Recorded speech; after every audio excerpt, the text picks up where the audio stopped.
Chicos, espero se encuentren bien el día de hoy para hablar de lo que son las propiedades de la materia. La materia básicamente presenta dos propiedades. El primer grupo son las propiedades generales de la materia. ¿Por qué se les denomina así? Se les llama así porque todas las formas de materia, sin excepción, tienen estas propiedades: masa, peso, extensión, inercia, impenetrabilidad, divisibilidad. Vamos a ver en qué consiste cada una de ellas.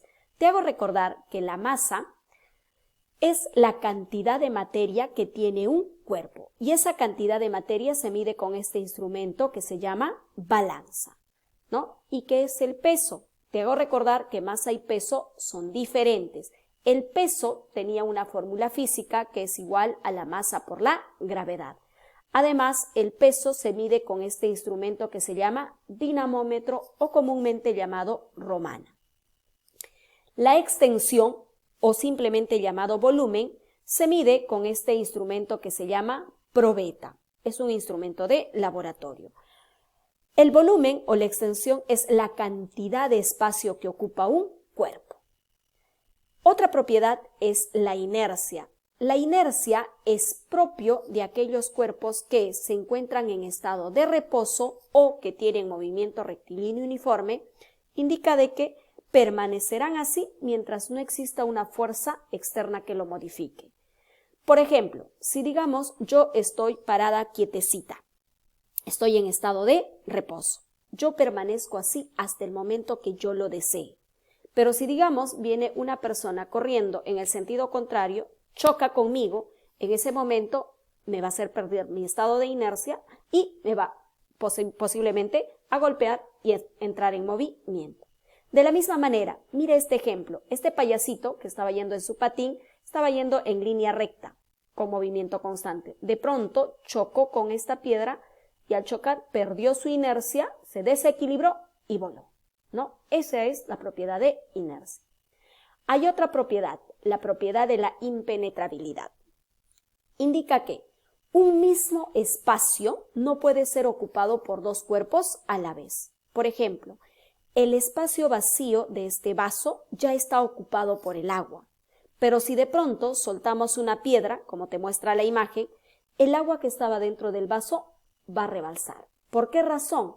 Porque ese espacio que estaba ocupado por el agua ha sido irrumpido por la piedra, ¿no? Un mismo espacio no puede ser ocupado por dos cuerpos a la vez. La otra propiedad, la propiedad de la divisibilidad, indica que la materia se puede dividir cada vez en partes más pequeñas. Te hago recordar que para nosotros en la química lo importante era la división de la materia sin vida. La materia sin vida se podía dividir en cuerpo, partícula, molécula y átomo. Por eso decíamos que la parte última de la materia sin vida era el átomo. La materia sin vida estaba formada por átomos, varios átomos forman moléculas, varias moléculas forman partículas y varias partículas formaban cuerpos y varios cuerpos materia sin vida. Estas son las propiedades generales de la materia. Vamos a ver las propiedades específicas de la materia, que son estas de acá. Tenemos dureza, tenacidad, ductilidad, maleabilidad, elasticidad, expansibilidad, compresibilidad, tensión superficial y viscosidad. Permíteme explicarte las dos primeras, dureza y tenacidad. La mayoría cree que decir dureza y tenacidad son sinónimos. En realidad no. Dureza es propio de los cuerpos que no se pueden rayar con facilidad. Por ejemplo, vamos a imaginar que tú tienes una barra de jabón. Sobre esa barra de jabón le pasas tu uña y vas a ver que el jabón se rayó. Pero si tú coges, digamos, un pedazo de madera, sobre ese pedazo de madera tú le pasas tu uña, vas a observar que no se va a rayar.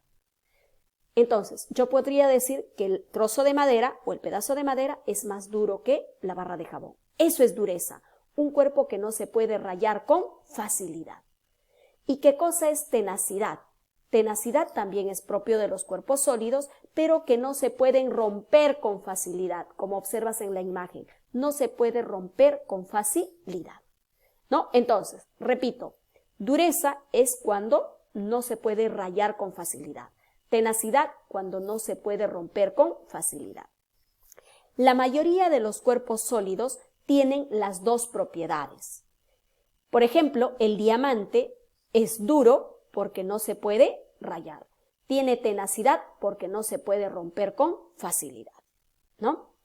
Otras dos propiedades, ductilidad y maleabilidad.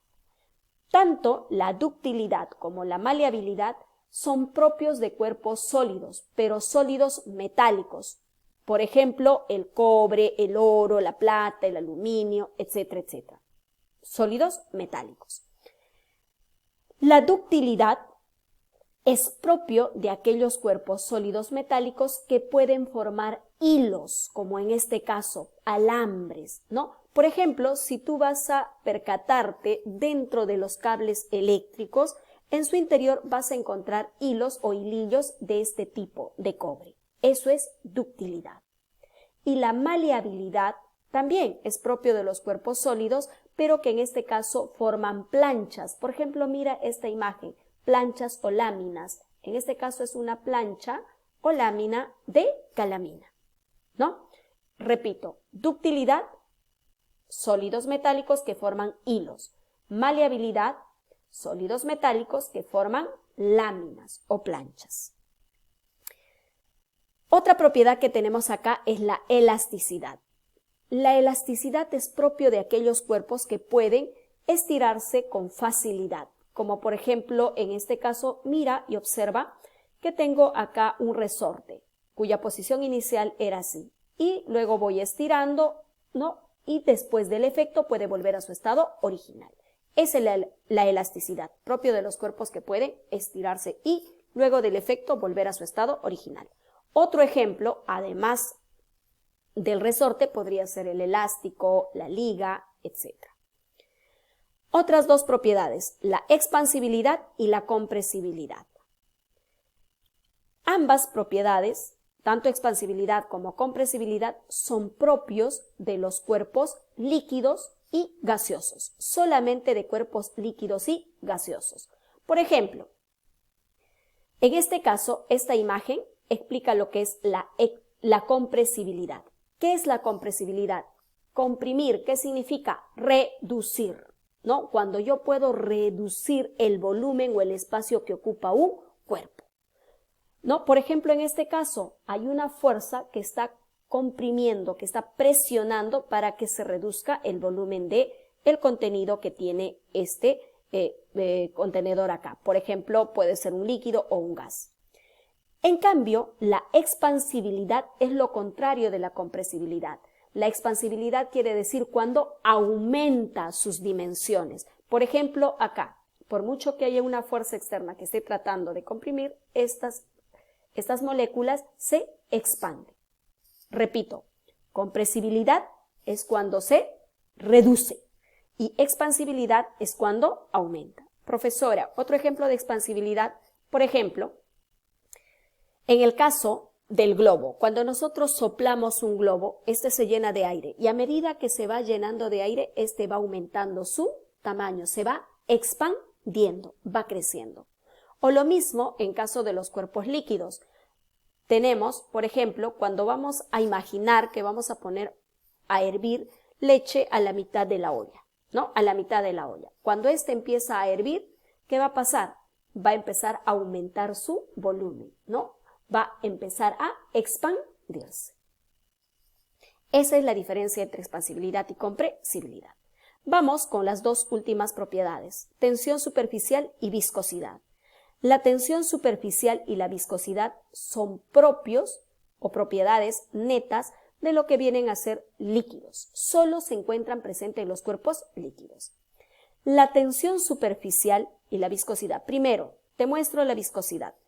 La viscosidad es propio de aquellos cuerpos líquidos que fluyen lentamente. Vamos a imaginar que tenemos dos frascos del mismo tamaño, una llena de agua y la otra llena de miel. Abro la tapita de ambas botellas, las dos las vacío al mismo tiempo y vamos a observar que el primero que va a salir de la botella va a ser el agua. La miel también va a salir, pero va a salir un poco más lento, va a demorar un poco más. Eso quiere decir que fluye lentamente. La miel es más viscosa. Esa es viscosidad, que fluyen lentamente. Por ejemplo, ahí está la miel, la algarrobina, el aceite quemado, etcétera, etcétera. En cambio, la tensión superficial, te decía que también es propio de los cuerpos líquidos.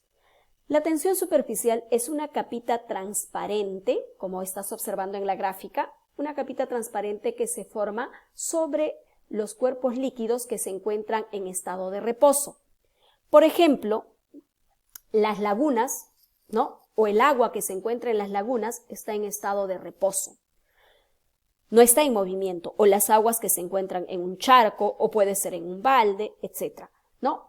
Están en estado de reposo. Te hago recordar que en el estado líquido existen dos tipos de fuerza, la fuerza de atracción y había fuerza de repulsión.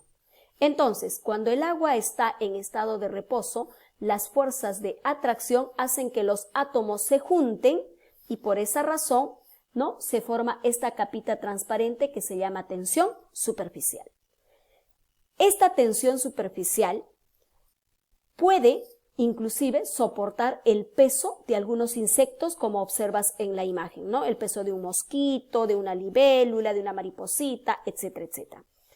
Pero también decirte que esta tensión superficial tiene una duración corta, ya que después de que los átomos se han unido por acción de la fuerza de atracción, al mismo tiempo entra en acción la fuerza de repulsión y los átomos se separan y por ello desaparece la tensión superficial.